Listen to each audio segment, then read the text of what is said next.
Travaux aggravants en rivière. La rectification. Cette pratique consiste à modifier un cours d'eau qui méandre en un cours d'eau rectiligne. La suppression de la ripisylve. La suppression de la ripisylve est la destruction des végétations en bordure des cours d'eau. Le recalibrage. Le recalibrage consiste à élargir le lit du cours d'eau en creusant dans ses berges pour en augmenter la section et donc la capacité de transit. Les endiguements. Les digues sont construites en bordure de cours d'eau pour limiter les débordements et protéger les terres riveraines. Le curage.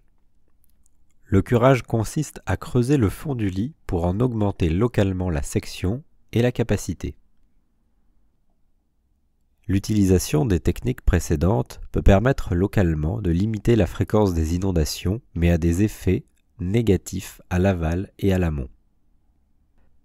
L'accélération des écoulements. La vitesse de l'eau augmente du fait de la réduction du chemin parcouru, de la suppression des champs d'expansion de crues, de l'accroissement du débit en transit et de la pente. L'érosion. L'accroissement de la vitesse et le déficit de matériaux provoquent l'érosion des berges et du fond dans les zones concernées par les travaux en amont et en aval. Aggravation de l'inondabilité aval.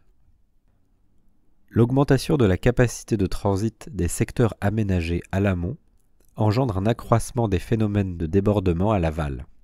Retour à un état plus naturel. On constate que les aménagements ne peuvent être réalisés sans se préoccuper de leurs conséquences en amont et en aval. Il est souhaitable et parfois possible de revenir à une situation plus favorable pour la préservation des intérêts des riverains et de la vie des cours d'eau.